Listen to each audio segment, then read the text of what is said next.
Hey guys, tonight we're going somewhere a little grim. But don't worry, you're already doomed. You've just washed up on the rocky edge of civilization, where marble temples glint on the hills and philosophers squint into the sunlight.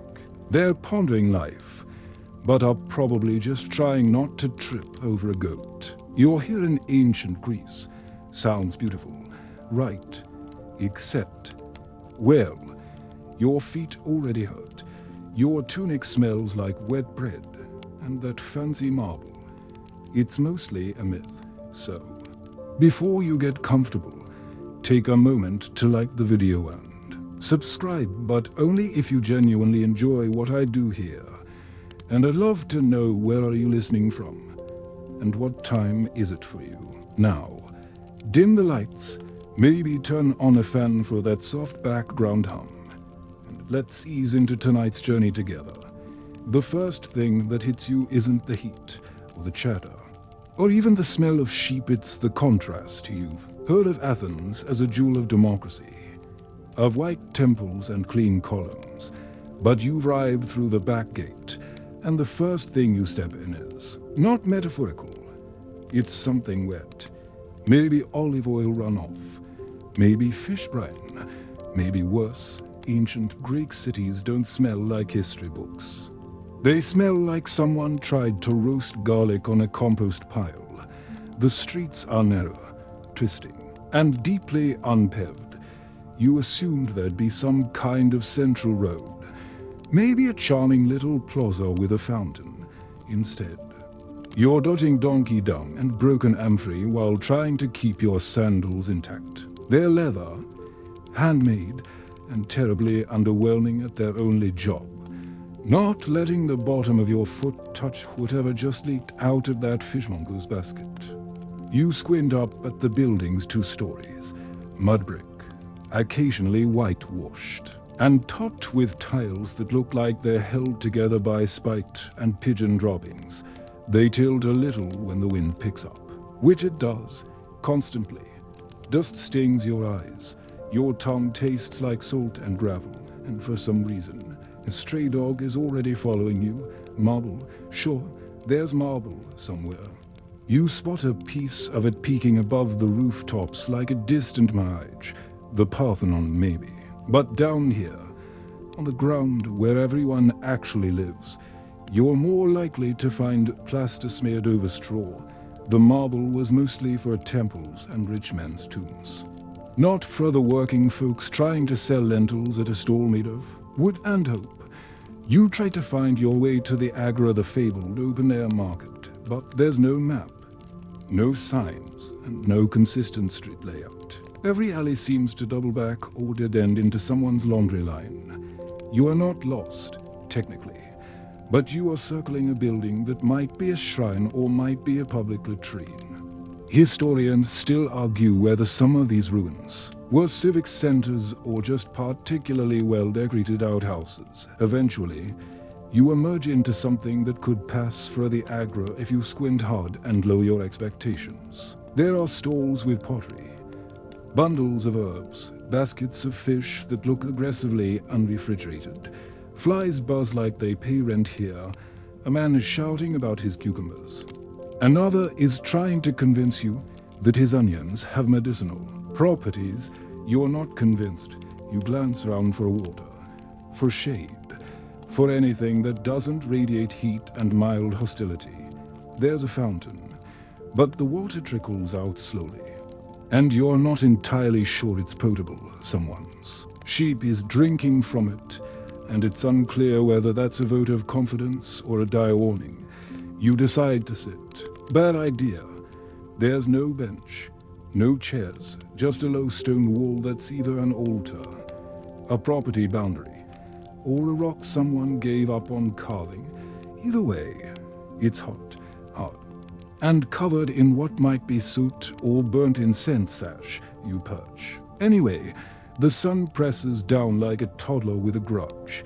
You close your eyes, trying to enjoy the ambience. Instead, you hear a lyre player strumming a tune that sounds like someone trying to tune a chicken. The melody is lovely, in theory, but the strings are frayed, and the rhythm is aggressively non-committal. Someone else nearby is reciting poetry with great enthusiasm and even greater spittle. It's hard to feel cultured when your back is slick, with sweat, and a beetle is trying to colonize your sandal. And that's before the next wave of smoke hits you someone's roasting fish, which would be appetizing if the fire pit weren't also being used to burn old sandals and last week's garbage. The air gets thicker. You blink up at the Acropolis. It gleams, distant and clean. You're fairly sure that's just an illusion caused by the heat shimmer and your desperate hope that somewhere in this city, someone has a clean cup. Modern expectations cling like that damp tunic you're still wearing. You thought ancient sophistication meant marble baths and wise old men in clean robes. Turns out, it mostly means dry bread, stinky streets, and getting yelled at in hexameter. It's like expecting a luxury resort and finding out you've booked a tent next to a goat farm. And yet, people seem fine. They laugh. They haggle. They move like they don't notice the mud. Or maybe they've made peace with it. Maybe their sandals are just thicker than yours. Or maybe they're too tired to care.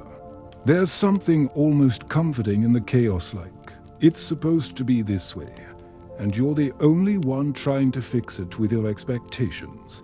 You stand up again. Your tunic pulls in all the wrong places. The breeze hits just as a merchant empties a jug nearby, splashing your ankle with something worryingly sticky. Remember that wet patch you stepped in earlier. It's still there.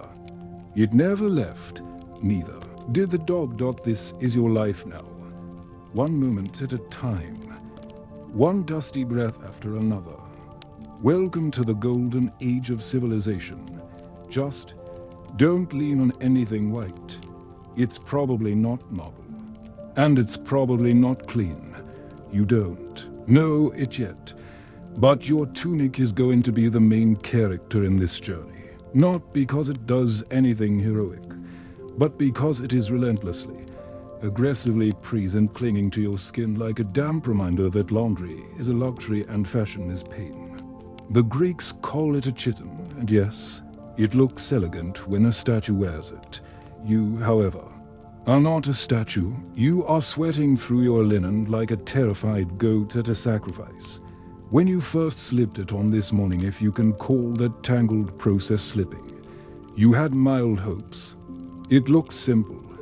A rectangle of fabric, some pins, maybe a nice belt. How bad could it be? But now, hours later, the truth is stitched into every seam. It's scratchy. It shifts in ways that expose parts of you best left unexposed. And the pins. Bronze, decorative, sharp, a careless shrug, and you're basically participating in a self-sabotaging acupuncture session. The fabric was supposed to be breathable. Supposed to being the operative phrase. Linen breathes about as well as a collapsed lung when it's soaked in sweat and atmospheric grime. The humidity has glued it to your back and your legs and one armpit for reasons that remain unclear. You try to peel it away subtly. You fail. The move draws attention. A passing elder glares at you like you've insulted Homer personally. Somehow, it gets worse. There's a breeze. Normally this would be a good thing. But this breeze picks up every ounce of city dust, stray ash, and unidentifiable fluff. Then tucks it gently into the folds of your tunic like a hostile gift. You're now wearing a mildly cursed curtain. One that smells faintly of yesterday's onions and still carries a beetle from the aggro. You consider asking someone how they managed to wear this and stay comfortable. But you realize no one is comfortable. That's the trick. They've just accepted that comfort is a foreign concept, like personal space or dry socks. The tunic isn't designed for you to feel good. It's designed to cover your shame while making you suffer in silence, sort of like student loans. But older, you remember seeing a statue of a god once. His robes cascading perfectly, each fold a marble waterfall. You thought, wow, the Greeks really knew how to dress. You were wrong. The Greeks knew how to sculpt dressing, living in it. That's a different art entirely. Also, those folds. They are not practical every time you move. They get caught on corners, on branches, on livestock. You try to stride confidently through a narrow alley, but the hem catches on a stray amphirshad and nearly yanks you backward into the arms of a startled chicken. You regain your balance, barely. Dignity, less so. Let's not even talk about the belt. It started as a nice touch, something to cinch the waist and define the silhouette. That was before lunch. Since then, it's shifted 3 times, dug into your side like a resentful cousin, and somehow knotted itself in a way that makes removing it a multi-stage tragedy. The belt also seems to have attracted something sticky. Possibly honey, possibly sap, possibly both dotto. And in case you're wondering, yes, this is your only tunic. Maybe two if you're lucky or moderately wealthy. There is no wardrobe, no rotating closet, no change into something more comfortable. This is it. You live in this thing. You sleep in it. You sweat in it. If it rains, you get wet. If it doesn't, you still get wet, because your body never stops trying to escape this humid linen prison. Washing it is a whole other ordeal. You think modern laundry is a chore. Imagine hauling your only garment down to the river, scrubbing it with ash and sand, and hoping the neighborhood goat doesn't try to eat it while it's drying. Historians still argue whether Greeks actually scrubbed or just soaked things and hoped for the best. Either way, you're not convinced that river water is helping. Meanwhile, your phone is dead, but so are your neighbors. Hygiene is a vague aspiration, not a lifestyle. Your tunic, like everyone else's, is a record of your week's adventures. One splash from the bathhouse, one stain from the fig stand, and a mysterious blotch you suspect came from a pigeon's bad decision. In a moment of desperation, you consider converting it into a toga, but then you remember, that's Roman and probably worse. At least this one doesn't require being sewn into place by a team of assistants with advanced degrees in fabric origami. And let's talk about the climate. Ancient Greece is not the breezy Mediterranean fantasy you imagined. It's hot, relentlessly hot. Sun-baked stone reflects heat like an angry mirror. Your tunic soaks in the rays and traps them against your skin like you've wrapped yourself in a solar panel. When it rains, which it rarely does, it turns to cold cling wrap that sags. With water and weight, you miss polyester, you miss elastic, you miss pants. Remember that moment earlier, when you thought the streets were bad? Well, they haven't improved. And now your hem is dragging through the same puddle of mystery liquid you swore to avoid. The tunic drinks it up eagerly. It now smells faintly of fermented leeks. You try tying it up to walk easier. Now you look like someone who lost a bet. Someone jeers at you from a rooftop, their own tunic blowing elegantly in the wind. That's the thing, they look elegant, flowing, noble, serene. You look like you're wearing a damp dish towel with delusions of grandeur. Still, you keep walking, because what else can you do? You're already halfway to wherever your next disappointment lives. Your tunic will come with you, of course crumpled, sweaty, slightly uneven at the hem. Like a clingy ex, it won't leave. And even if it did, you'd just be a naked, sunburned mess with no social standing and an open invitation to step on something sharp. You try to sit down again. Still no cushions, still no chairs, just more hot stone. This time with a curious layer of pigeon grit. Your tunic wrinkles under you in defiance, sending creases into your back like an angry topographical map. You try to adjust, you make it. Worse, you remember the statue again. The perfectly folded garment, the noble expression, the clear absence of sweat. That statue was a liar, or at least deeply idealized. No one in this city is dry. No one is comfortable. Everyone is just pretending that fabric equals civilization. But the thing is, eventually, you stop noticing. The tunic becomes a second skin. Not a good one, but yours. It creaks when you move. It chafes where it shouldn't. It carries smells like it's collecting evidence. And still, it clings unflattering, unavoidable, and slightly damp. Kind of like history itself. It's morning again. Not that you slept. You merely endure the dark hours in a slow, itchy collapse somewhere between a straw mat and a philosophical crisis. And now, as the city groans away roosters, sandals, a merchant already yelling about olives, you face one of the most critical moments of your brief day, breakfast. You fantasized about golden figs and wild honey, didn't you? A quaint table, a gentle breeze, perhaps a smiling philosopher offering a quote and a grape. What you get is not that. You sit on a wobbly stool, which may have once been a chair before surrendering to time and termites. In front of you is a wooden bowl. Inside the bowl is barley, not fresh, fluffy barley.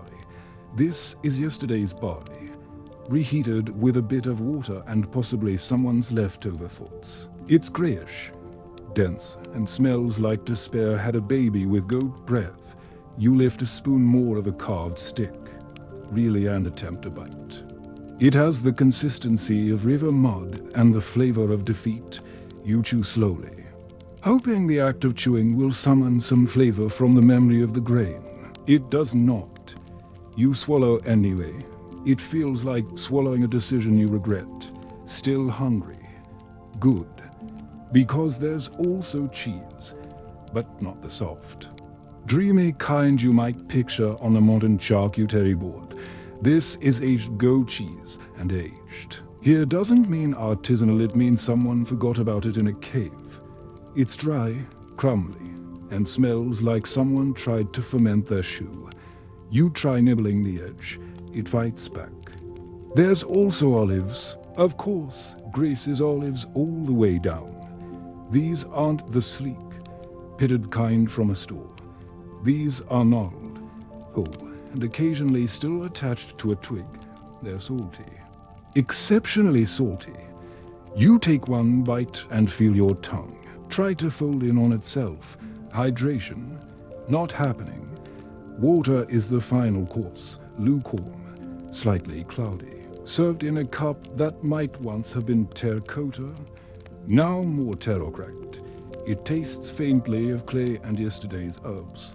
You sip carefully, avoiding the floating bit you hope is them and not. Well, not what it might be, still. You eat, because this is it. This is the meal. There's no yogurt parfait, no scrambled eggs, no iced coffee, unless you count the old wine someone tried to cool by placing it near a rock. And don't even think about bread yet. Bread is later, and it's not what you want it to be. Meanwhile, your stomach has already started filing complaints. This barley mush isn't digesting, it's staging a protest.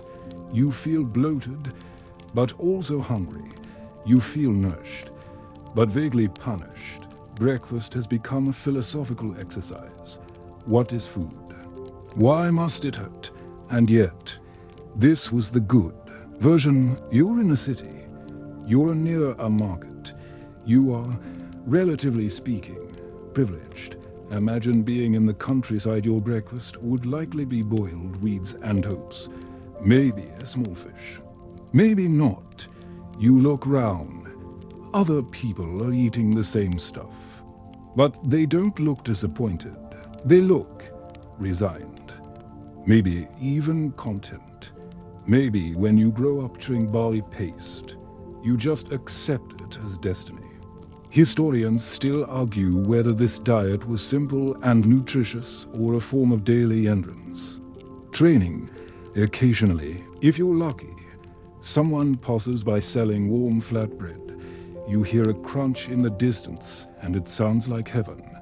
But that costs money, and you already spent your last coin on a replacement belt after the last one was claimed by a jealous goat.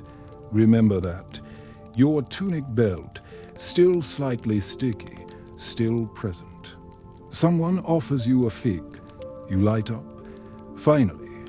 But it's underripe, and slightly sour, as if it disapproves of your enthusiasm. You eat it anyway, but the aftertaste lingers like a lesson. You think about fruit, fresh, clean, sliced fruit, maybe with yogurt, maybe with honey. Then you remember that honey here is a rare delicacy. It's expensive, hoarded by temples, and often mixed with vinegar to make a kind of medicinal soap. So unless you've recently made an offering to Apollo or married into the apothecary guild, your honey dreams remain just that, dreams to you. Attempt to clean your bowl. There is no sponge. There is no soap. You wipe it with a bit of dry straw and a rag that's been used for absolutely everything. The cheese residue clings with the tenacity of ancient debt.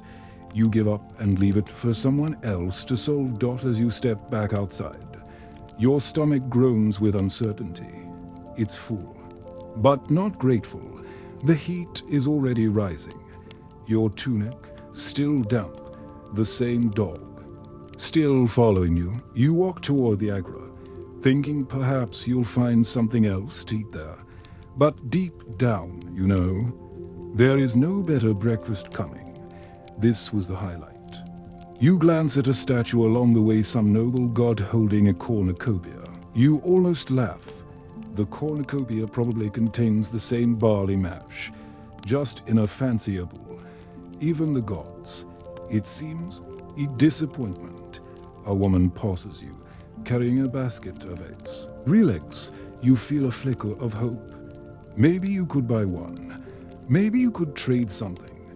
But then you remember, you have nothing, and cooking it would be another saga involving fire, clay, and the risk of burning your only tunic. You sit down again, trying to digest both your food and your fate. Your stomach makes a sound that could be interpreted as either defiance or surrender, possibly both. Modern comparison. Imagine waking up late, rushing out the door, grabbing a granola bar from the bottom of your bag, only it's stale, melted, and somehow full of sand, and then realizing you will have to eat that same bar every day for the next 10 years. That's breakfast in ancient Greece. You lie back on the warm stone, hoping maybe the sun will bake your regrets into something more edible. It does not. But it does remind you that lunch is several long hours away, and it will not be better. You hear the voice before you see him. It cuts through the Agra like a goat through underbrush, persistent, nasal, and wildly confident. Someone nearby murmurs a name with a tone that's halfway between reverence and exasperation. Socrates. You turn, and there he is. Not quite how you pictured. Shorter, sturdier, balding in places that make geometry sad. Barefoot, of course. Like all great minds trying to prove a point through discomfort, he's standing in the middle of a crowd, his arms waving with the theatrical flair of someone who knows you can't escape. And unfortunately, you cannot escape. You try, you really do, but the crowd shifts. Someone recognizes your confusion and nudges you forward like a sheep being volunteered. Before long, you are standing far too close to the philosopher, who immediately identifies your presence as an invitation to engage. His eyes light up. Your heart sinks. Tell me. He begins with a sly smile and a dramatic pause that lasts longer than your last meal. What is virtue? Your mouth opens. Nothing emerges. He continues anyway, launching into a series of questions, each one contradicting the last. Each one wrapped in rhetorical embroidery so dense it could be used as a sunshade. The crowd watches with amusement, their expressions a mix of admiration and relief that it's not them in the hot seat. You try nodding. Bad idea. It only encourages him. Now, he wants to know whether justice is something inherent or taught, and whether knowledge is possible without the soul being cleansed by dialectic reasoning. You aren't sure if you have a soul anymore. If you do, it's hiding behind your kidneys. And praying for wine, the worst part. He never stops to explain. He doesn't teach so much as torment gently. He asks, you answer. He asks again. But with your own words twisted and flung back at you like a verbal boomerang. He's not trying to win, he's trying to dissolve your confidence in reality itself. Someone behind you sighs, clearly familiar with this ritual. Historians still argue whether Socratic dialogue was revolutionary pedagogy or just a really long way to ruin someone's afternoon. You're leaning toward the latter. As the sun climbs higher and your sweat becomes sentient, you start to wonder if this is a trap, not a philosophical one, but a physical one. Your feet hurt from standing, your neck aches from pretending to understand metaphysics, and your bladder is sending increasingly urgent philosophical questions of its own. Remember, that tunic, it's still damp, it's still involved, and every time you shift to scratch something discreetly, Socrates interprets your movement as a sign of moral restlessness and doubles down.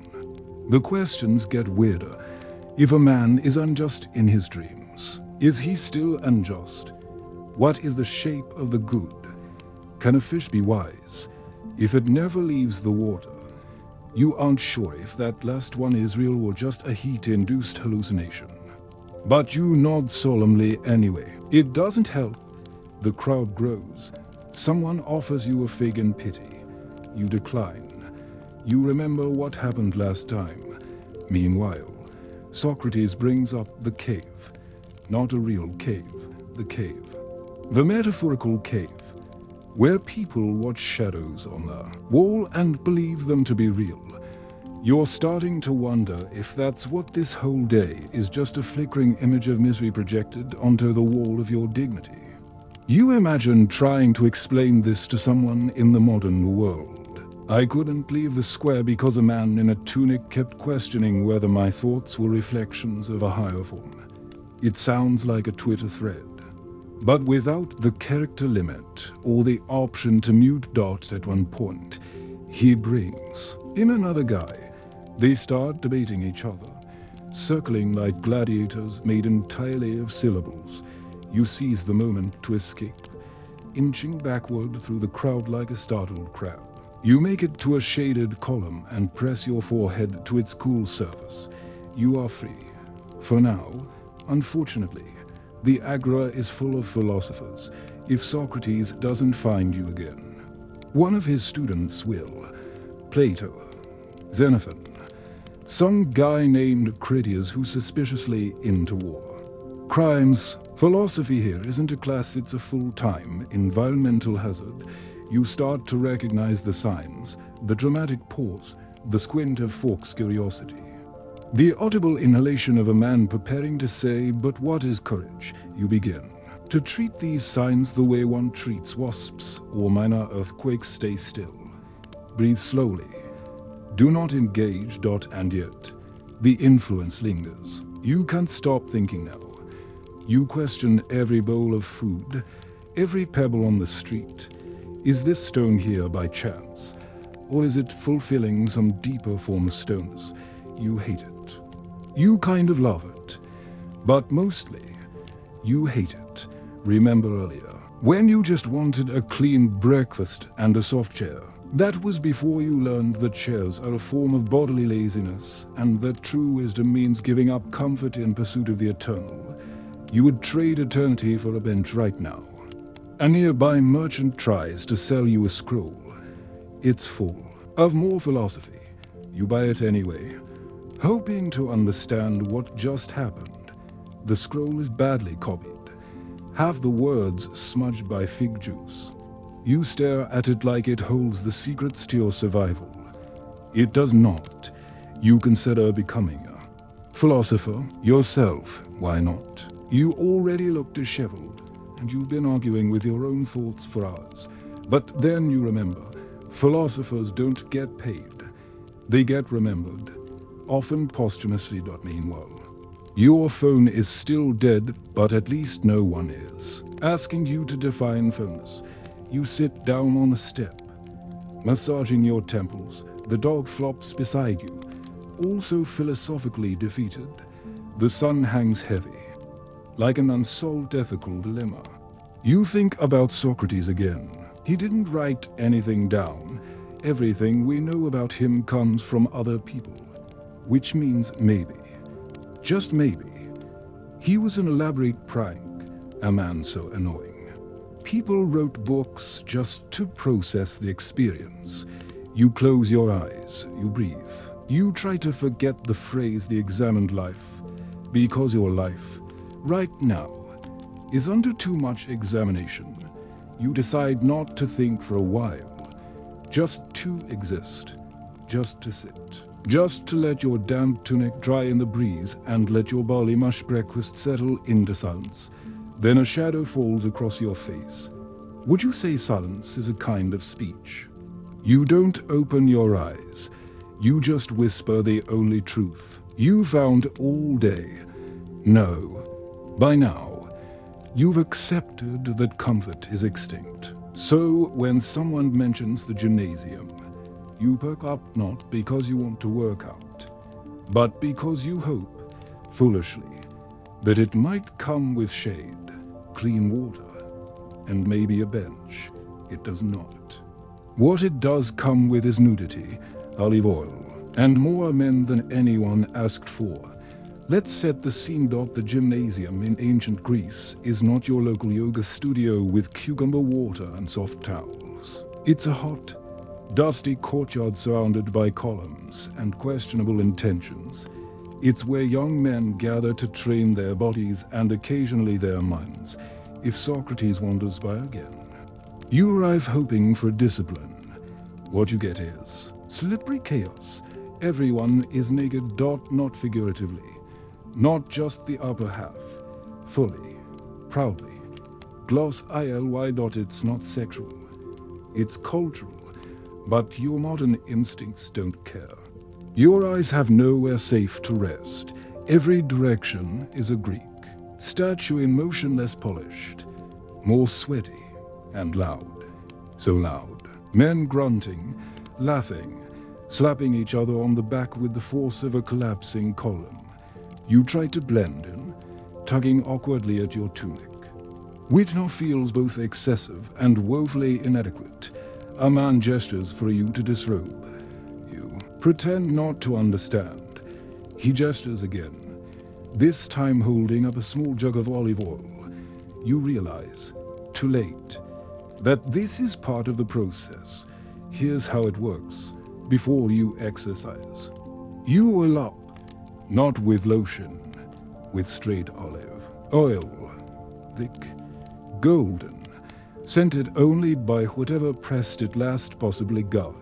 A young boy, likely a slave, is tasked with rubbing it across your back, arms, legs. You flinch. The oil is warm from the sun. Your skin instantly becomes a slip and slide of regret. You're handed a stridular curved metal scraper used after workouts to remove the oil, dirt, and dead skin. Yes, you will later scrape your body like a burnt pan. No, there is no soap. That's tomorrow's problem. Someone hands you weights. They're oddly shaped, like crescent moons, designed more for rhythm than resistance. You swing them uncertainly, attempting to mimic the lunges of men who seem to exist only to remind you of your lack of coordination. The sun beats down. The oil traps heat. You begin to glisten, not like a demigod, but like overcooked meat. You try stretching, only to realize the ground is a mixture of sand and old sweat. Your foot slips. Your pride follows. Then come the exercises: jumping, running, wrestling, especially wrestling. Oh yes, the wrestling. There is no ring, no padding, no rules as far as you can tell. Two men square off in the dirt, glistening, grappling, grunting. It's less athleticism and more performance art with grudge issues. They twist, tumble, slap, and roll like oiled-up bears in a pottery class. You're not sure who's winning, or even what the goal is, but the spectators are loving it. You're invited to try.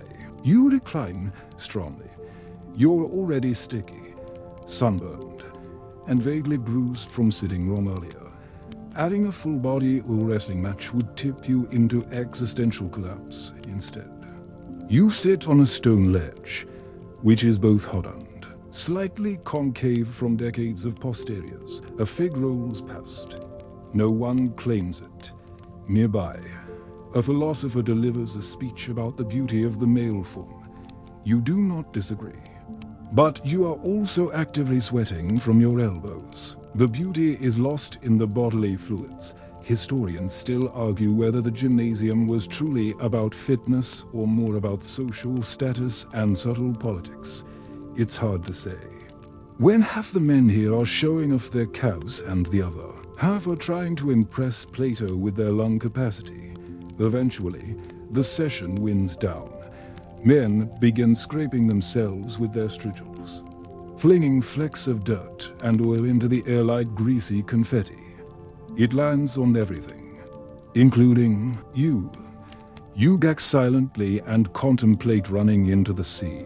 But the sea is miles away, and your sandals are still recovering from that one time you stepped in goat milk. Someone tries to hand you their used strigil. You shake your head. They laugh, you laugh. But it's not a joyful laugh, it's the hollow laugh of shared suffering. You finally stagger toward the cleaning area, which is a misnomer. It's a stone basin with a trickle of water that feels more symbolic than functional. You splash some on your face. It dries instantly, leaving only the scent of old oil and effort. And then there's the wind. Remember how it sieved you once? Not today. Today, it throws dust across your glistening skin, creating a layer of grime so immediate and even that you begin to resemble a well-seasoned roast. You try to reapply your tunic. It sticks. It crumples. It holds the oil like a sponge that's given up. You are now both dressed and marinated. Modern comparison. Imagine going to a gym that's outdoors, fully nude, lacking showers, where instead of towels they give you a butter knife and a teenager to rub you down, and the gym is also the social networking platform of the day. Instagram. But with body hair and pottery shards. You walk away, wobbling slightly. Your legs ache. Your shoulders are streaked with mystery dirt. Your dignity is somewhere in a puddle near the wrestling bit. You feel neither stronger nor wiser. You feel tenderized. The sun is low now. You still have the whole day ahead. And already, you're dreaming of a time when physical fitness involved less scraping. After the oil, the scraping, and the accidental glimpse of too many philosopher thighs, you won't know. You need a cultural experience that doesn't involve sweat. So when someone mentions the theater, your ears perk up. Finally, something refined, something shaded, something with seating. You follow the stream of locals up a hill toward the Theater of Dionysus. Nestled against the slope like it grew, out of the mountain just for your weary soul.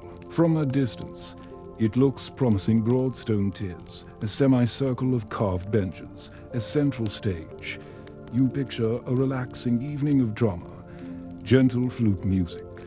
Maybe a tragic heroine fainting into the arms of a hero who doesn't smell like goat. But as you climb closer, the illusion cracks.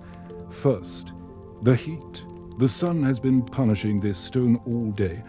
Every seat is a sizzling slab, radiating warmth like a freshly baked pita. You try to pick a spot in the shade, but there is no shade. The play begins before sunset, and the sun does not care about your viewing comfort. It beams down like a spotlight that hates you personally. Second, the crowds. There are hundreds of people, men. Mostly talking, shouting, laughing. Jostling for a space, a child screams, someone spills wine. A merchant is trying to sell honey-roasted chickpeas. You find a seat near the back, hoping for a breeze. There is no breeze, just a man behind you loudly, explaining the plot to someone who is definitely not listening. Third, the smell. Let's not pretend this open-air venue means freshness. It means armpits. It means dust. It means that the person beside you, already half asleep and shirtless, has brought something pungent in a clay pot that may be cheese. You breathe through your mouth and instantly regret that too. Then, the music begins. If you were expecting a soft prelude, think again. A chorus of flutes blasts through the air, shrill and insistent. Like a swarm of musical bees trying to summon a ghost, you flinch. The man beside you claps. His hand grazes your elbow. It's damp. The play opens with the chorus. 50 men, identically, dressed, chanting in unison while performing synchronized movements somewhere between interpretive dance and dramatic squatting. The rhythm is off. One man is too loud.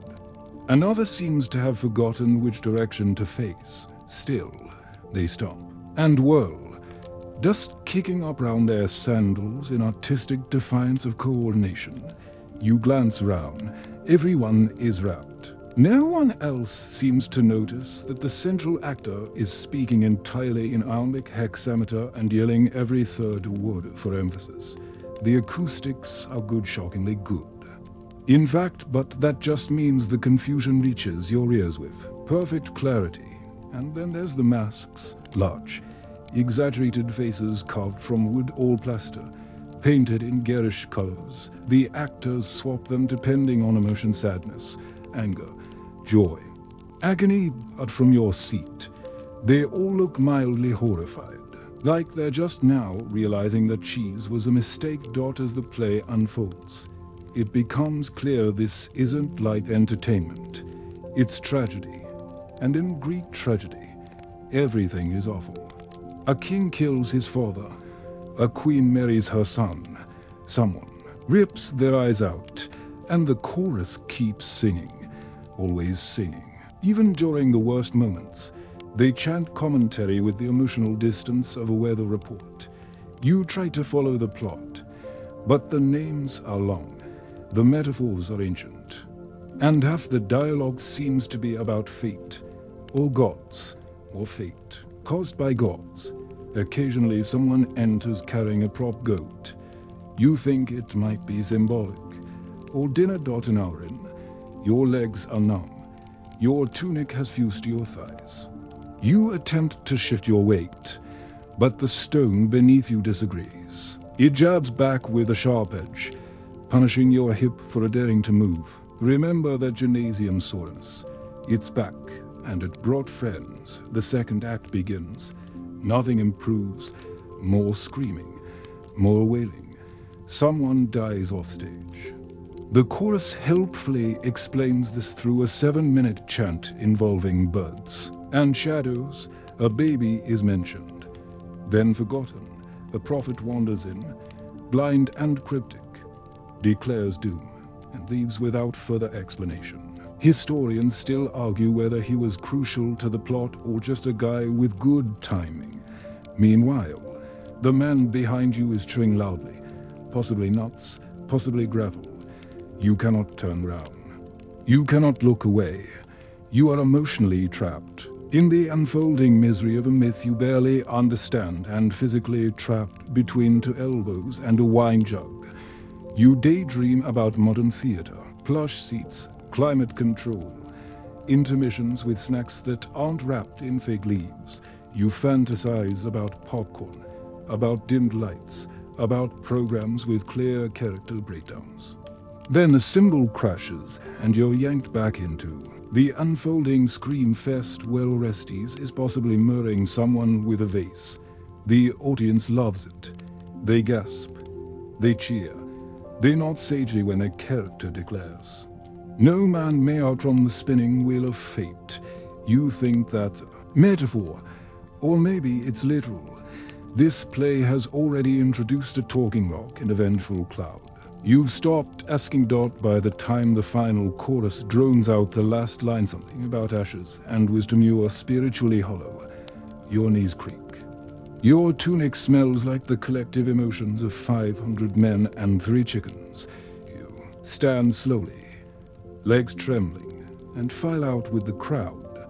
But the night isn't done, Dot. As you leave the theater, people immediately begin debating the performance. Not just whether it was good, but what it meant.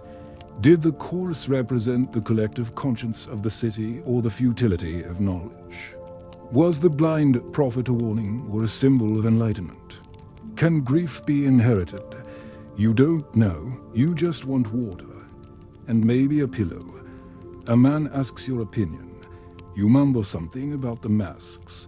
He nods solemnly, tells you you're very wise.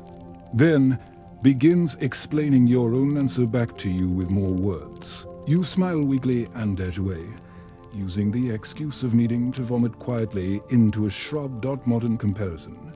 Imagine going to an outdoor performance of Shakespeare, but it's 3 hours long.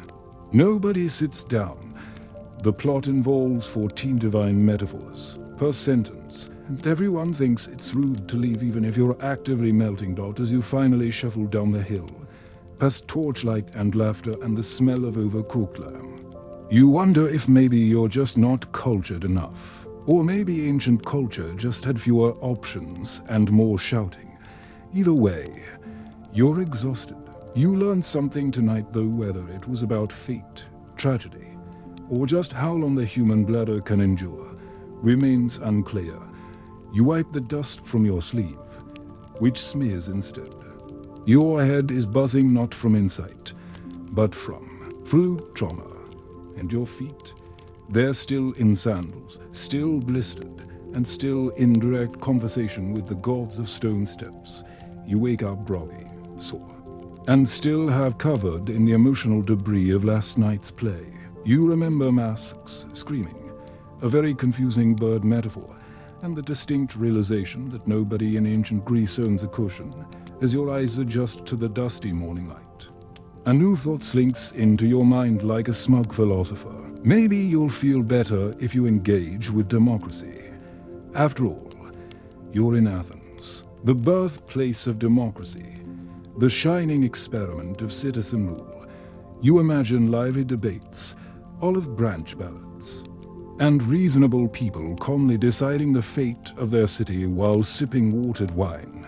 You tug your tunic into place, adjust your broken sandal strap, and shuffle toward the Nix, the great hill where the assembly gathers. You arrive early, not on purpose. You just didn't sleep well because your neighbor decided to chant poetry to the moon again. The Nix is an open-air platform like a very minimalist stadium with 0 amenities and maximum glare. It's already filling with men, only men, exclusively men. You look round, no women, no slaves, no medics foreign residents, no one under 18. This, you're told, is true democracy for about 10% of the population. You sit on a stone step that has seen more butts than a public bath and try to look engaged. A herald shouts the agenda for the day: grain prices, military expenditures, and whether or not to ostracize a prominent citizen. Literally, ostracize. They vote on who to exile for 10 years with no appeal. You thought democracy meant debate and justice. Turns out, sometimes it's just vibes and peer pressure. The first speaker climbs the platform. He's loud, confident, and deeply sweaty. He talks about taxes, or rather, he talks about how much he hates them. The crowd roars. The next guy shouts back that taxes are noble. Another man proposes invading someone. A murmur of approval rises. You try to follow, but the sun is already turning your skull into an amphora of soup, and each speaker seems more interested in yelling than in facts. One man waves his arms so wildly, he accidentally flings a fig at someone in the front row. The fig is caught. Applause erupts. You lean toward a man next to you. You ask, "So, can we vote today?" He laughs. It's not cruel, but it is amused. You are not a citizen. He says, "Are you a landowner? A son of Athens, born free?" You shake your head. Then you can watch. You nod slowly and turn back to the stage. A speaker is now accusing another of corruption and goat theft. You're not sure if the goat part is literal or metaphorical, but the crowd loves it. They chant something in unison that sounds rehearsed. You join in on the second repeat. And sure what you're agreeing to. Eventually, the vote is called. Shots of pottery are passed down a stroke and people scratch names onto them. You don't get one. Of course, the man next to you scratches clean onto his piece and says, "He talks too much." You nod like you understand. The ballads are collected in large jars. The tension rises. You imagine the fate of a man resting in a pile of broken dishes, and it is. That's exactly what's happening. Democracy here isn't about representative councils or constitutional nuance. It's 5,000 sunburned men shouting until one is exiled. Historians still argue whether this system was brilliantly egalitarian or deeply chaotic. You're starting to suspect both. Later, in a shaded corner, you find a man carving something into a wall. He's listing every citizen eligible to serve in the Bool, the Council of 500. You check the list. Your name isn't there. You knew it wouldn't be. But seeing it still stings. Back home, you think of democracy as a right. Here, it's a club, and you're not in it. You're a guest at a party where everyone's drunk on civic pride and yelling about barley taxes while you nurse a blister and wonder if anyone's brought water. You wander down toward the Agra. Someone is arguing about naval spending. Someone else is selling sandals. You pause by a man sculpting a small bust, his hands white with marble dust. You ask if he votes. He nods. Only when I'm not busy. You ask if he thinks it works. He shrugs. Sometimes. You ask what happens if someone makes a bad decision. He chuckles. Then we vote again.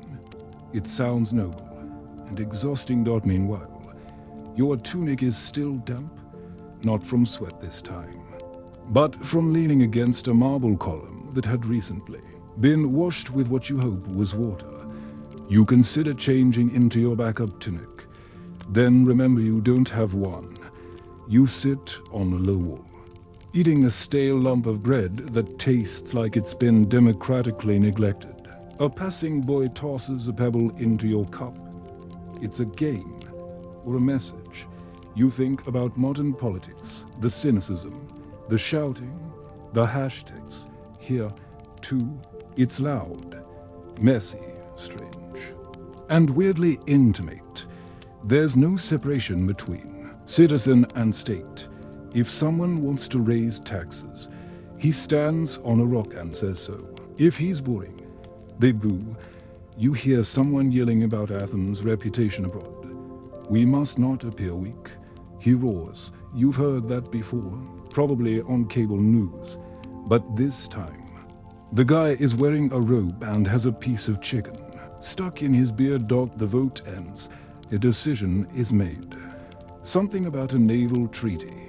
A name is scratched. A man walks silently away, probably to pack for a decade-long vacation he didn't choose. The sun lowers, the crowd disperses, and you're still sitting there. No closer to understanding how this place survives its own ambition. Modern comparison. Imagine if Twitter had a live, in-person branch where every user got a shard of pottery and had to yell their opinion into a bowl under the sun. That's Athenian democracy, equal parts groundbreaking and exhausting. You walk home, slowly, dust rising with every step. Your feet ache, your throat burns, your head hums with rhetoric. You didn't vote, you didn't speak, and still, somehow, You're exhausted by freedom. You wake to something crawling on your arm. It's small, fast, and definitely not metaphorical. You flick it off gently, no strength left for panic hand. Sit up on your straw mat. Now more twigs than bed. Your shoulder still aches from yesterday's stone bench. Your knees from democracy. And your mind from the slowly accumulating dread that maybe this is all there is. Today, you hear, is your best chance for healing. Not metaphorical healing, actual healing. Your back hurts. Your ankle's been clicking like a broken lyre. You're still tasting the tragic cheese from the wrestling pit. So you gather what little coin and hope you have and walk limp to the famed Asclepian, the sacred temple of healing. You've heard the stories. Pilgrims come from miles round to be cured. Divine dreams, sacred rituals, gentle priests.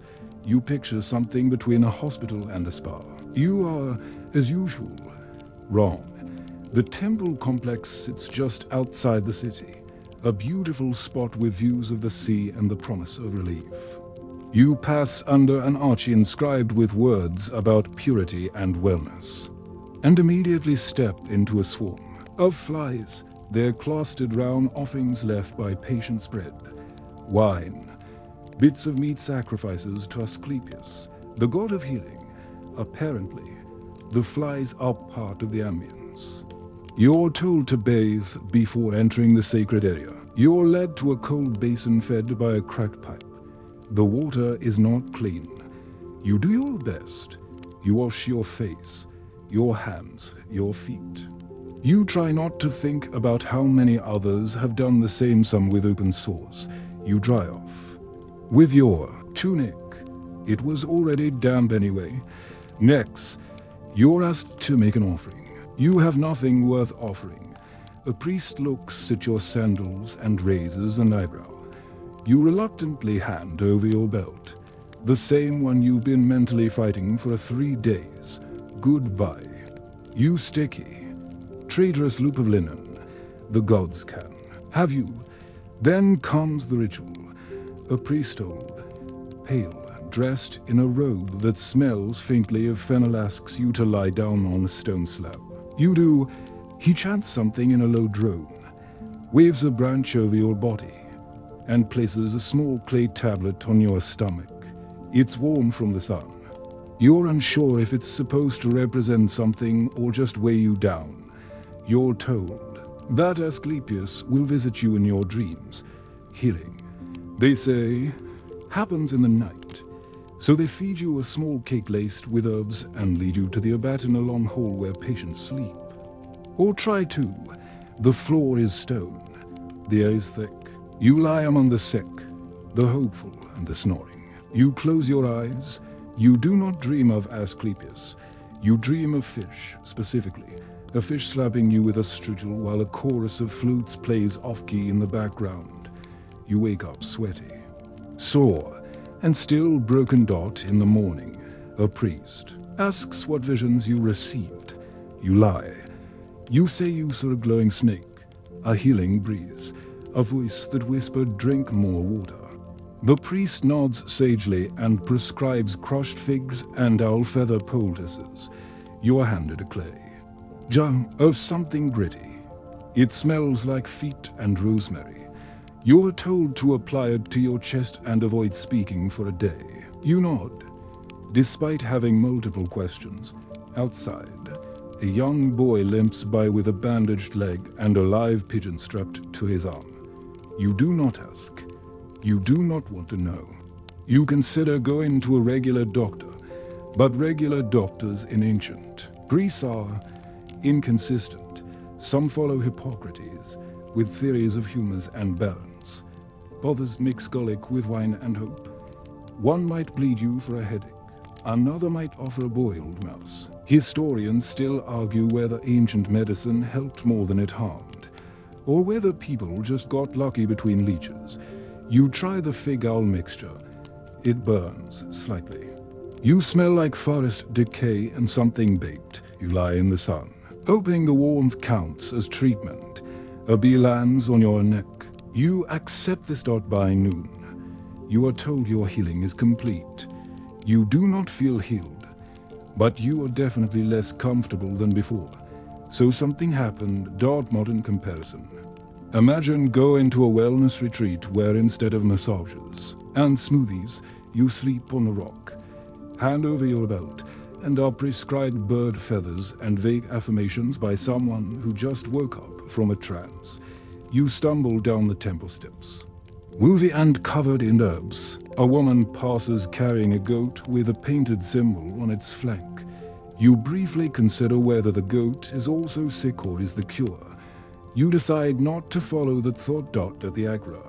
Someone notices your strange scent and asks if you've been to the Asclepian. You nod. He nods too. I tried that. He says, didn't work. Then I just stopped lifting amphi and got better. You realize, belatedly, that your ankle feels the same. Your back still stiff. Your tunic still damp. The only thing that's changed is your sense of how much hope weighs, more than a clay tablet. You sit on a wall. A priest from the temple passes, smiling like someone who just hosted a successful dinner party. You wonder if he dreams of healing, or if he just dreams of fewer figs.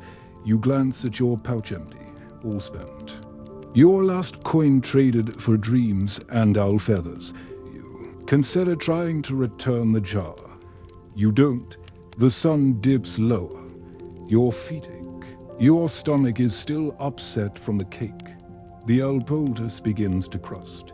You accept that healing here is mostly performance and ancient, dusty placebo with good branding still. Something in you softens. Maybe it's the breeze. Maybe it's resignation.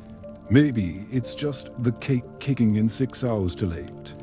But for a moment, you believe in the idea of healing. Not because you feel better, but because everyone around you wants you to. And sometimes, that's enough. The Asclepian didn't fix you. Your ankle still clicks. Your back still aches. And your dignity remains wherever you last dropped it, possibly under a wrestler's foot or behind a tragic chorus. So, in your infinite optimism, you accept an invitation that sounds almost charming. A night in Sparta. You're told it'll be refreshing, a back-to-basics kind of getaway. You picture rolling hills, simple people, and maybe a fire pit with soft sheep cheese. You pack your tunic, your sandals, and your dreams. None of these will help you. The journey takes most of a day. You arrive dusty, footsore, and hopeful. The Spartans greet you not with smiles, but with nods sharp enough to shave marble. No one asks how you are. No one cares. You're offered food, but only after being glared at for several long minutes, perhaps as a test of endurance. Or perhaps because there is no food. Sparta is not Athens. There are no debates, no tragic plays, no chirping philosophers with fig-stained scrolls. Here, there is silence, discipline, and a deeply unsettling lack of pillows.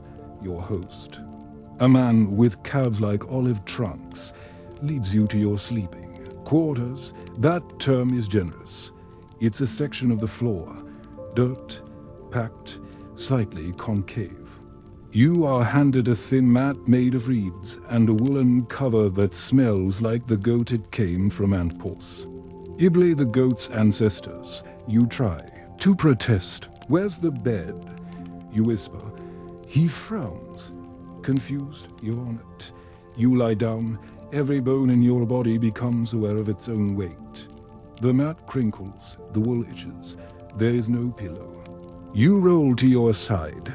A small stone jabs into your hip. You roll the other way. Another stone. Bigger. Are they strategic? Are they testing you? A woman outside chants something sharp and short. It might be a lullaby. It might be a battle cry. You try to sleep. You cannot sleep. A few hours pass. You drift in and out of awareness. Each time you wake, your spine feels more like a lyre with a snapped string. You dream of beds big, soft, cloud-like modern beds with fitted sheets and memory foam and the divine silence of central air conditioning. Then you dream of being chased by men with sandals made of iron and no capacity for hugs. At some point during the night, a horn sounds, not a metaphor, an actual horn. It's still dark, you groan. Your host is already up, stretching like a hero, painted on a vase. It's training time. He says, you stare. I'm visiting, you mumble, not enlisting. He raises one eyebrow. Then he hands you a spear. You are marched out into the pre-dawn chill with half a dozen Spartan youths, all of whom look like they were sculpted in rage. They jog barefoot. You try to keep up. Your ankle clicks in protest. Your breath goes on strike. You do squats. You do lunges. You do a strange motion involving balancing on one leg while reciting battle poetry. Someone cracks your form by poking you with a stick. Eventually, mercifully, you are permitted to sit. It's not rest, it's reflection. You sit on the same ground you slept on. The mat has vanished. You miss the mat. Breakfast is served.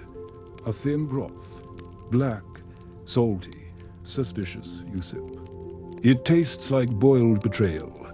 You ask what's in it? Blood, vinegar, spices. Someone shrugs. You do not ask what kind of blood. You try to lie down after, just for a moment. But lying down is considered weakness unless you're bleeding. So instead you stand very still and hope your soul can sneak away for a nap while your body pretends to be alert. Later, someone suggests sparring. You decline, firmly. You're here for a cultural exchange, not dental reconstruction. They nod, understanding, and ask you to shovel dirt instead. By mid-morning, you no longer know what day it is. Your limbs feel bowed. Your back has entered a phase of quiet rebellion. You yearn for the awful Tunic dampstone of Athens. You miss democracy. You miss the shrill chorus. You even heaven help you miss Socrates. The day stretches on, endless. Tasks, no chairs, no naps. A boy sneezes once and is told to run 5 laps to build immunity. You sit under a tree. A god walks by and says, comfort breeds cowardice. You stand back up. Historians still argue whether Spartan life was truly this harsh or simply exaggerated through myth. But you slept on their floor, eaten their vinegar soup, and been told that bathing is for festivals. You're leaning toward harsh modern comparison. Imagine a minimalist wellness retreat run by ex-Marines where you sleep on gravel, eat soup made of iron, and any mention of softness results in burpees. By nightfall, you are allowed to rest again. Same spot, same mat, you lie there. Exhausted and victorious only in the sense that you haven't wept publicly. Someone hums a lullaby. In Dorian mode, it's oddly soothing. You almost fall asleep until a beetle crawls across your cheek. You brush it off and murmur a prayer to Asclepius, even though you're not sure he delivers this far out. As the stars will overhead, you realize Sparta isn't cruel. It's consistent. It tells you exactly what it is. It promises nothing and keeps it in its own way. It's honest. You're still never coming back. You make it back to Athens, though make it is generous. You arrive hunched, bleary-eyed, and walking like someone who's been personally insulted by every stone on the road. Your first thought isn't relief. It's, I want a meal that doesn't insult me. So when someone casually says, there's a symposium tonight, your spirit lifts. You've heard of symposia, banquets, reclining on cushions, intellectual chatter, wine flowing like ideas, finally a reward, a civilized experience. You nod eagerly.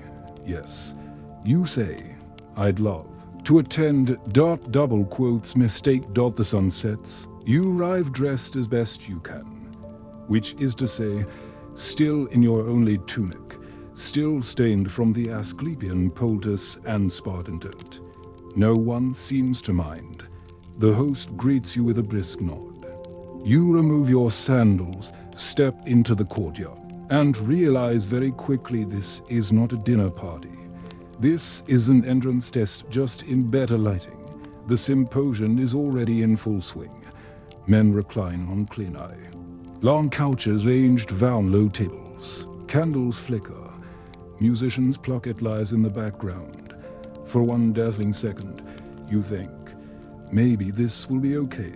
And then the food arrives. First course, pickled fish, not fresh fish.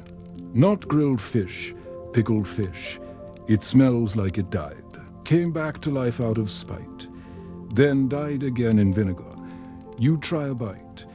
Your mouth shrivels like a salted slug. Your tongue contemplates rebellion. Second course, onions, raw, whole. Served like apples, the man next to you bites into his with a kind of joyful aggression. You follow suit and are instantly blinded by flavor. Tears stream down your face, you cough. He claps you on the back like a proud uncle. Next comes something called garosa, fermented fish sauce that's poured over nearly everything. It coats the bread. It soaks the olives. It invades your soul. You chew slowly, not because you're savoring it, but because your mouth has decided to process this like a traumatic memory. Then comes the wine. But not as you know it. Greek wine isn't so straight. That would be barbaric. It's mixed with water in a large crater, then ladled out by a designated caber, often a nervous-looking young man with impressive balance and a haunted gaze. The first cup is fine, diluted, but refreshing. The second, stronger. By the third, you realize this is not a polite drink. This is strategy. Conversation begins, but not small talk. No weather, no gossip. The host declares the topic. What is love? You brace yourself. One man says love is divine madness. Another calls it a disease. A third declares it's like a chariot pulled by two horses. One noble and one wild. You nod. Sagely, though your understanding is slipping with every sip. A flute girl performs a solo. You try to clap, but miss and hit your own knee. The man beside you now wants to know your opinion on love. He leans in, breath heavy with onions and poetry. You respond with a vague smile and say, love is like wine, sometimes watery, sometimes too strong. He nods, profound. He then quotes Pindar, loudly. Wrongly. Hours pass. The room gets louder. The wine flows more freely. The topics shift from love to death to politics to where the fish dream. Someone brings out a scroll and misreads half of it. Someone else starts singing, off-key, passionate. A few men try to start a chorus. You pray for divine intervention. Your head spins, not from the wine, but from the fermented fish sauce rising through your digestive system with ominous determination. Your stomach is confused, betrayed, and considering a full-scale revolt. Someone suggests a game, Kotabos. It involves flinging dregs of wine from your cup at a target while reclining sideways. You participate, you miss. You hit the host's dog. No one notices. The dog sighs and leaves. You recline, like everyone else, on your left side. Your shoulder goes numb. Your elbow digs into something hard. You shift. Your back creaks. Someone behind you laughs, not unkindly. You hear snoring. Someone has passed out face first into a dish of lentils. Someone else is still loudly declaring that love is a flame that consumes itself, while weeping into a fig. Historians still argue whether symposia were about intellectual elevation or just an excuse to get buzzed and shout about metaphysics. Cease. You are now certain it's both. And then silence. The host stands. His robe is askew. His eyes are bleary but determined. He declares the evening's final toast. To moderation, everyone laughs. The wine flows one more time. You sip cautiously. Your tongue is numb. You close your eyes and try to pretend you're full. You are, in a way, full of wine, fish brine, and confusing theories about desire. Modern comparison. Imagine attending a TED talk while tipsy at a potluck, seated on a yoga mat, surrounded by professors who haven't bailed, and whose definition of fun includes aggressive onion biting and metaphor duels. You stagger. Outside under the stars, the air is cool. Your belly is not. You consider lying down, but fear you may never rise again. Instead, you lean against a column and breathe deeply through your mouth. A man joins you.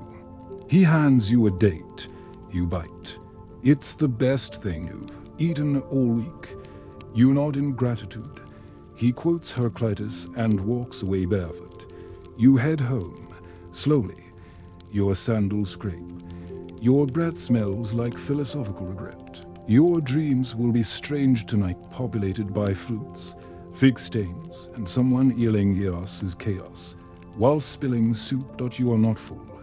You are not sober, but you are somehow deeply ancient. Morning comes not with sunlight, but with an itch, a persistent, creeping itch that begins behind your ear and spreads with the inevitability of empire. You scratch. It worsens. You sit up. Your tunic, of course, is still slightly damp, but now it's also crunchy. You sniff. It smells like ghosts, regret, and sleep sweat. You think back to the symposium and flinch. That wasn't just a dream. That happened. The ghosts happened. You need to wash. You need to cleanse not just your body, but your soul, your liver, and possibly your memory. Luckily, you're told the Balanian, the public bath, is open. You perk up. A bath, finally. A little luxury. In a world of gravel and goat milk, you imagine warm water, steam rising, maybe a kind stranger offering a clean towel. But you should know better by now. The bathhouse looms ahead, squat and square, built of sun-bleached stone with a few mismatched tiles clinging to the roof. You step inside, and the first thing you notice is the temperature. Not warm, not inviting. It's humid in the way an old sponge is humid. You smell mildew, oil, and faintly ash. A man gestures toward a room. You follow. It's the apodyterium and dressing room, which really means a big, echoing space with some benches and not enough places to put your things. You slip out of your tunic, which now behaves more like cardboard, and place it in a niche in the wall already hosting someone else's sandals. You try not to make eye contact. Everyone here is naked. Again, the Greeks have no fear of flesh. It's you who feels out of place, exposed not just physically, but philosophically. Then comes the wash. You are led to a basin of water. It's tepid, not warm enough to soothe, not cold enough to shock. You dip your hand in and immediately encounter something solid, a twig, a clump of hair. You don't check. There is no soap. Instead, a man hands you olive oil. Again, you sigh. You pour the oil on your arms, your legs, your chest. You rub it in. You glisten like a questionable pastry. Then comes the strigil, the same curved metal tool you met back in the gymnasium. You brace yourself. You scrape. The strigil drags down your old skin, lifting not just grime, but dignity, flakes of old skin, dust, and if you're honest, some emotion you hadn't processed yet. It hurts. Not a lot, just enough to remind you that this is not a spa. This is a ritual, and you are being peeled like a philosophical onion. The attendant watches. Occasionally, he corrects your angle. You move to the warm room. The tepidarium, the walls sweat, So do you. You sit on a bench made of stone that remembers the last 50 occupants. A man hums beside you. Another begins quoting Hesiod.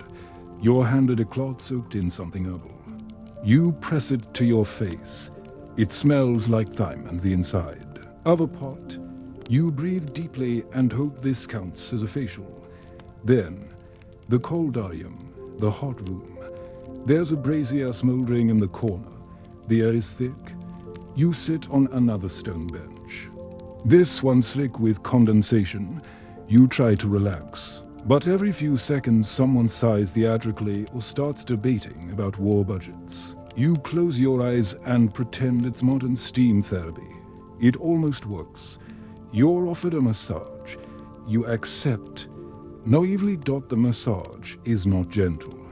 It's more like being needed by someone making bread in a hurry. The man digs into your back with thumbs of vengeance. He finds knots you didn't know existed and introduces them to pain. You say nothing. It feels wrong to complain. It feels Athenian to endure. Historians still argue whether Greek baths were more about hygiene, medicine, or community. Right now, they feel like all three. Mixed with a bit of hazing. Then comes the cold plunge. No warning. A hand on your back, a shove. You drop into a pool that feels like it was siphoned directly from the underworld, your lungs. Forget how to breathe. Your muscles seize. Your mouth opens, but no words emerge, only a sound not dissimilar to the one you made when you bit into that raw onion. The shock pulses. You float. You drift. You forget, briefly, that your tunic is still drying in a niche next to someone's goat leather shoes. You emerge, slick and shivering. A towel is offered more like a sheet that's seen better centuries. You wrap it round your shoulders and set on a step outside the bathhouse. Dripping. Modern comparison. Imagine if your local gym's locker room were merged with a medieval apothecary and everyone inside it believed scraping your skin raw was the height of self-care. You pull on your tunic.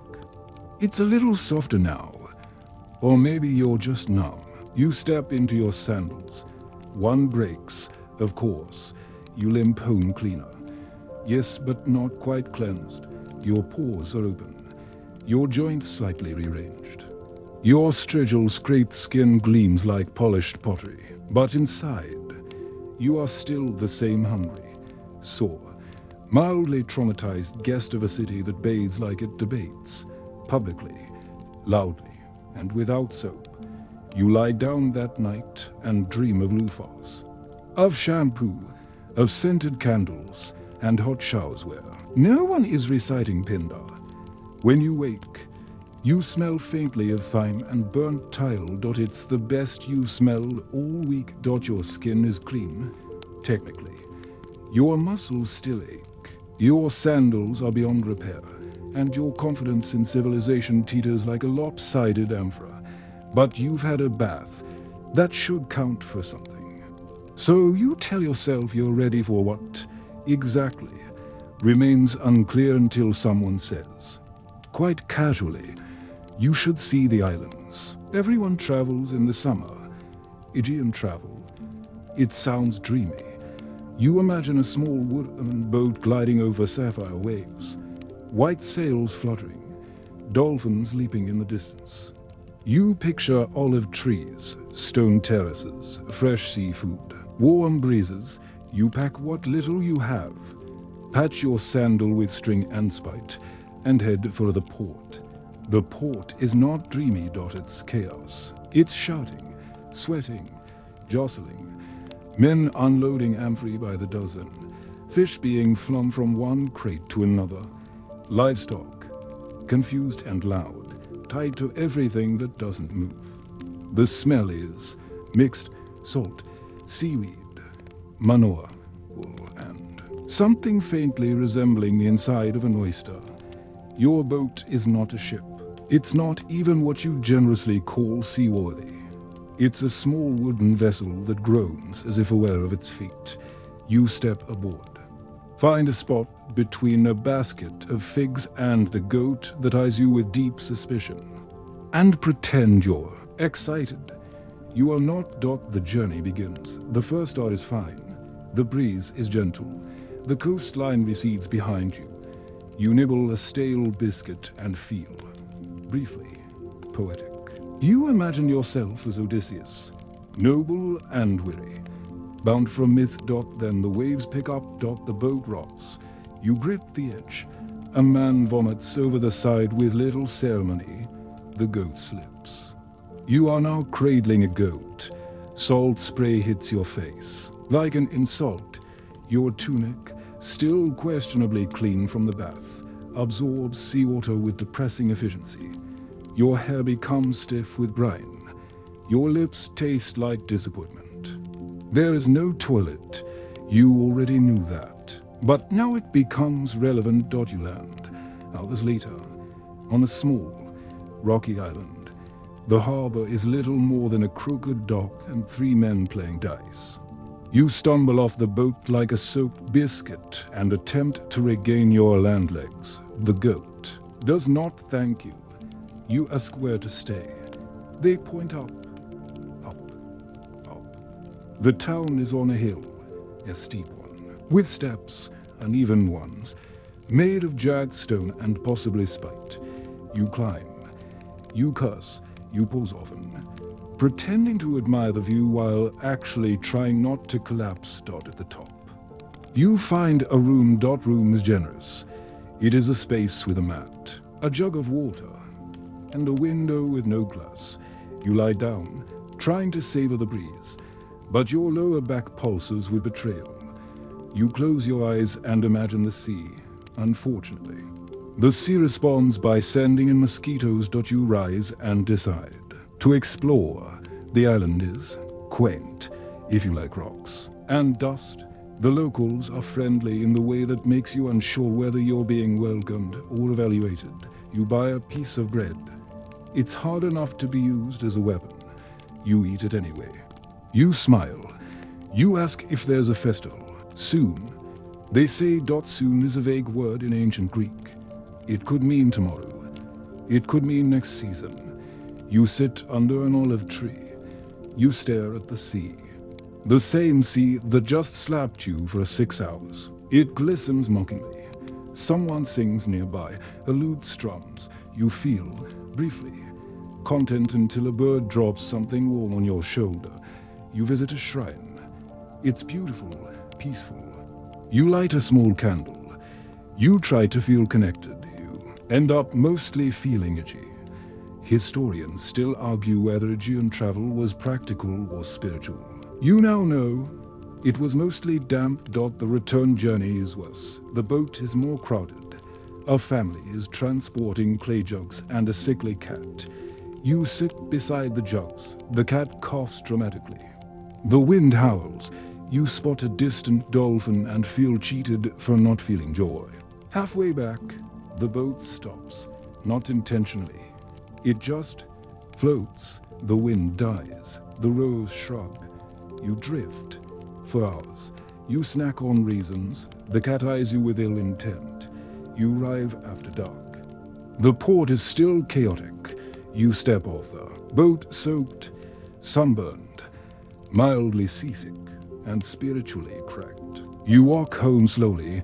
Every step feels like you're being politely punched by history. Modern comparison. Imagine a budget ferry trip booked on a dodgy website that promised island magic but delivered salt. In your socks, goat panic, and a stone. Bed you had to carry up a mountain. You collapse on your mat. You whisper to yourself, next time, I'll just stay home. And you mean it, until someone mentions Delphi. You're back in Athens. And at this point, your standards for a good day have been thoroughly recalibrated.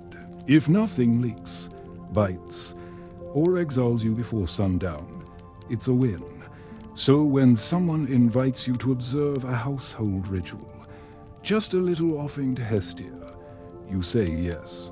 Not because you understand it, but because it doesn't involve boats, goats, or fermented anything. They tell you religion is part of daily life here. They're not kidding. It's not tucked into Sundays or confined to a temple. It's everywhere.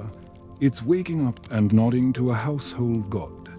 It's mumbling a prayer before a sneeze. It's nervously tossing wine on the ground every time someone mentions a sea journey, which, unfortunately, still happens a lot. You're led into a modest home. Mud brick walls, a smoky hearth, a single olive tree growing in a cracked pot near the doorway. A woman stands by the fire, holding a ladle. She dips it into a small pot and pours a spoonful onto the coals. The steam rises. She murmurs something to Hestia. The room smells like burnt porridge and reverence. You're invited to try, Unil. You pour. You mutter something halfway between thanks and apology. The steam curls toward your face like a response. Maybe it's sacred. Maybe it's just hot. You don't ask.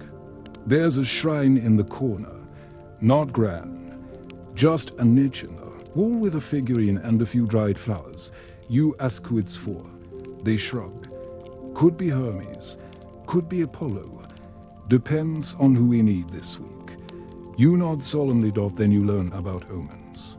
The city buzzes with them. Birds flying left. Dogs howling twice. Someone sneezing 3 times at a funeral. That's not just annoying, it's a sign. Of what? Exactly. Depends on whom you ask and how much wine they've had. You're told not to step over the hearth. Not to eat garlic on even-numbered days. Not to mention certain names before noon. You forget half the rules immediately and spend the rest of the day nervously dodging your own shadow. Then there's the hecatomb mass animal sacrifice. You hear drums. You follow the noise. You find a crowd gathered outside a temple. Oxen are being led in. There's chanting, smoke, the smell of blood and rosemary. You edge closer. A priest lifts a knife. Someone hands you a sprig of laurel and tells you to wave it. When they nod, you do. You are now part of the ceremony. You didn't mean to be, but here you are, flapping a leaf while a cow blinks at the crowd and the priest talks about favor, fortune, and civic duty. It's not gruesome. It's structured, choreographed, public reverence with a side of solemnity. Afterwards, people feast. Not on the ox, necessarily. Much of that goes to the gods, or to the officials, or simply sits sizzling on an altar. But there's food, bread, olives, cheese that doesn't scream. You eat because it's there, and because no one's reciting poetry at you. You ask someone if they believe the gods are real. They frown, of course. Then they add, but not always, you blink. They're real when you need them to be. That night, you try your own ritual. You light a small flame using an old ember. You whisper thanks for what? You're unsure.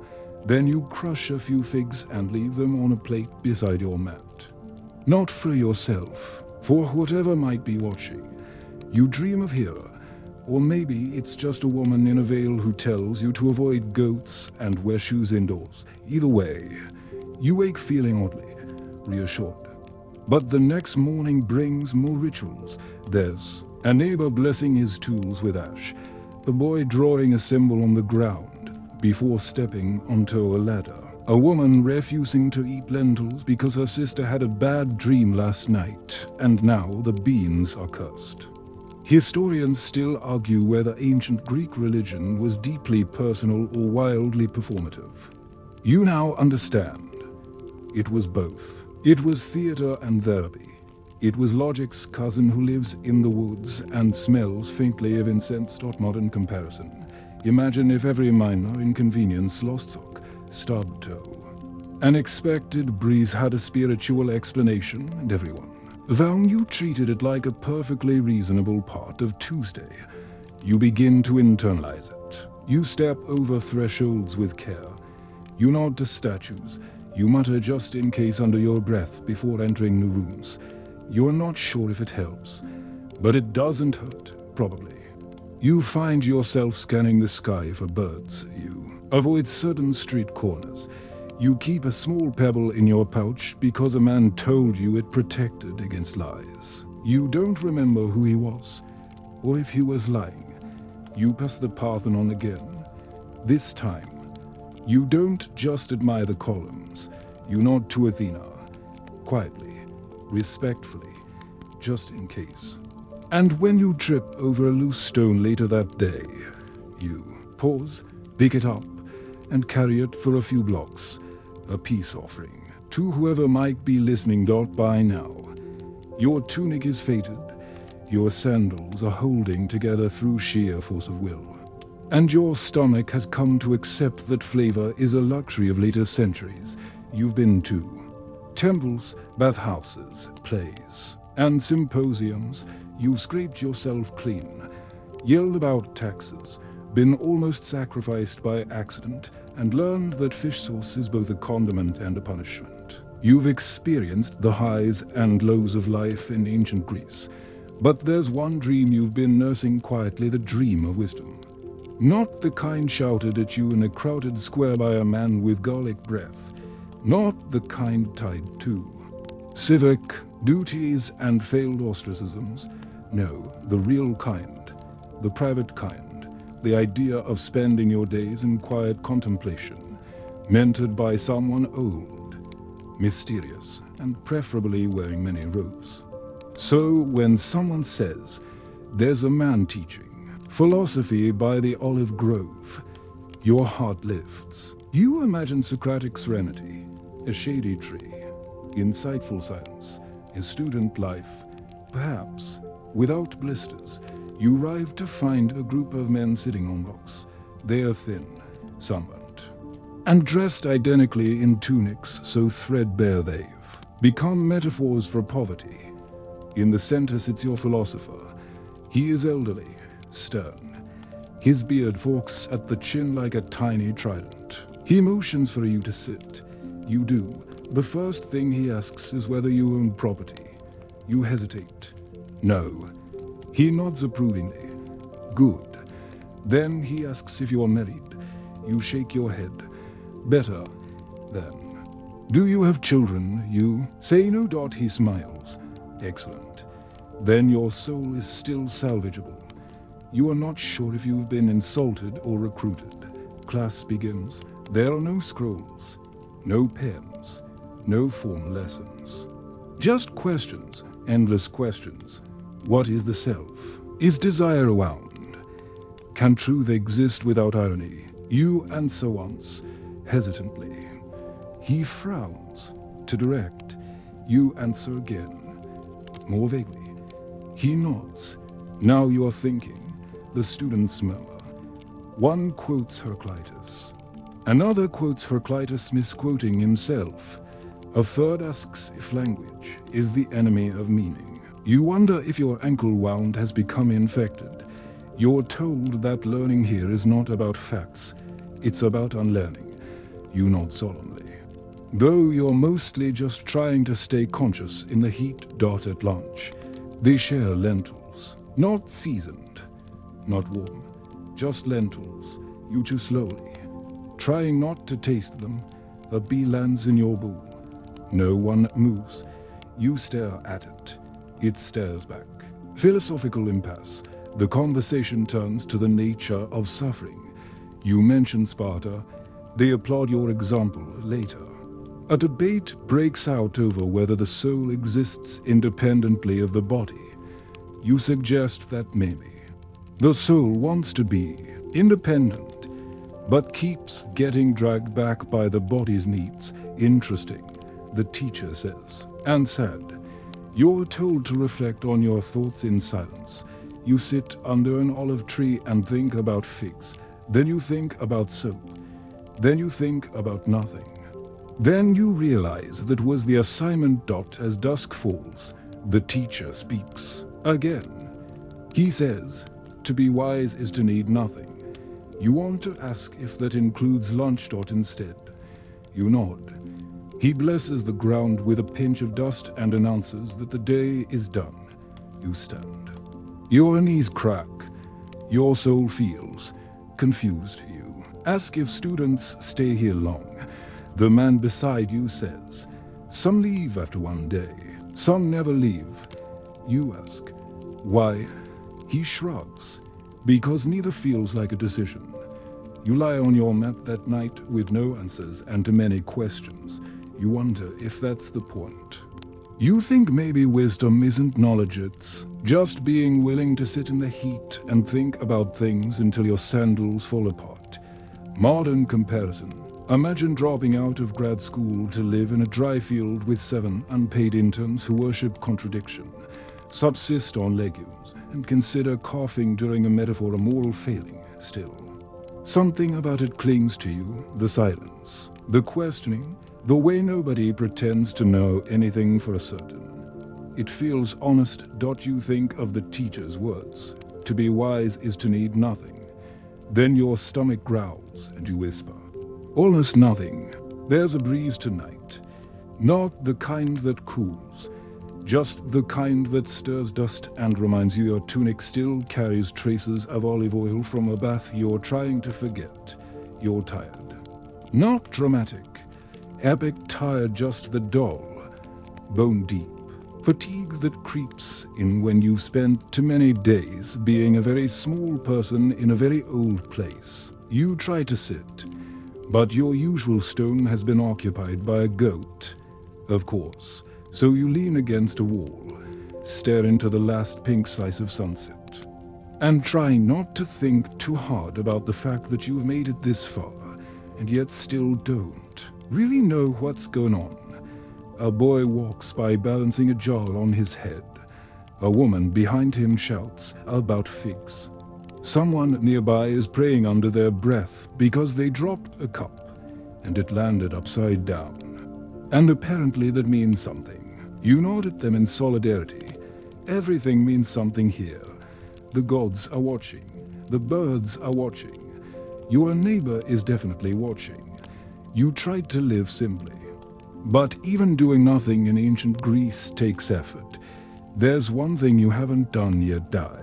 You laugh at the thought.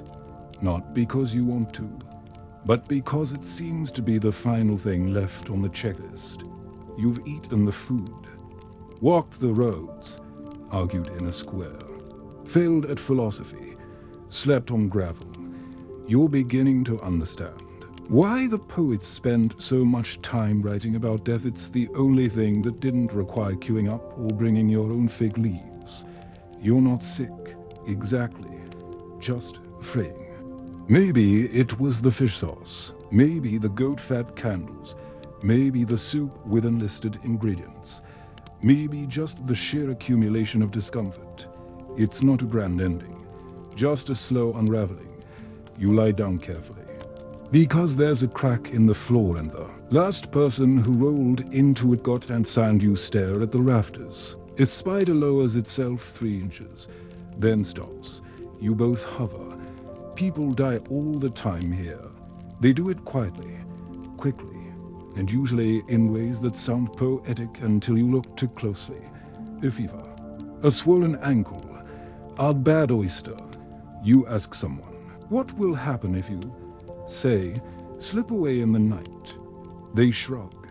Will burn you, probably. You nod. That checks out. Fire's expensive, but they make it work. You wonder if anyone will remember your name. You think about the tombs, the marble ones, with inscriptions in verse. You won't get one of those. Maybe a shallow grave. Maybe just a bit of ash scattered near the bathhouse. Not poetic, but practical. Everything here is poetic until it's practical. Or maybe the other way round. You cough. You sit up. You are not dying, probably. You just feel like someone who's lived every minute of this place to heart. You've scraped your skin and your patience. You've been oiled, burned, salted, and philosophized into submission. Even your dreams are tired. You wander down the road. It's quiet for once. No one is shouting about barley. No flutes, no speeches. Just the crunch of your feet, the occasional whisper of a breeze, and the smell of a city that hasn't yet figured out Suez. You pass a shrine. You bow, not because you believe, necessarily, but because it's habit now. It's easier to believe than to keep asking. You return to your corner, your mat, your eternal struggle with the lump near your spine. You lie down, you breathe in, you smell dust and goats and your own feet. You let it go. You think about everything you've seen. The temples, the theater, the bitter breakfasts, the blessed silence between flute solos. You think about how none of it made sense. You think about how that was maybe the point. Modern life feels impossibly far away now. Warm showers, closed-toe shoes, refrigeration, the idea of sitting on a couch without 3 different gods watching. You wonder if, one day, someone will study this place and call it noble, or elegant, or a golden age. You want to laugh, but your ribs hurt and then you sleep. Not deeply, not peacefully, but with the quiet certainty that tomorrow, if you wake, someone will hand you a bowl of cold barley and ask you to define justice again. Tonight, you've traveled far, though never more than a few dusty miles from the Athenian agora. You've sat on stone, on silence, on the slow erosion of expectation. You've eaten what passed for food, worn what passed for clothing, spoken with what passed for wisdom. You've learned through sweat and scratches that the ancient world was never marble and glory. Not really. It was people, messy, mortal, exhausted people trying to make sense of things just like you. Let your breath slow now. Let your shoulders ease away from the weight of tunics, debates, and slightly aggressive olives. The stone floor beneath you softens in memory. The sounds of the city fade. The barking dogs, the humming flutes, the shouted opinions on tax grain. All of it distant now, gently fading behind a curtain of time. There's no need to understand every detail. No need to trace each myth or decode each prayer. The Greeks didn't ask for that. They asked only that you lived awkwardly, curiously, stubbornly in the face of gods who never explained themselves. You did that. You survived. Let yourself drift now. Let the breeze, faint as it is, move through your thoughts like the sea against the hull of a boat you will never ride again. You are clean enough. You are full enough. You have questioned enough. And tomorrow will come, soft and slow, with awe, without your permission. For now, just rest, just breathe, just exist as one more story folded into the long night. No more scraping, no more speeches, just warmth, just quiet. Just the simple joy of not having to define virtue.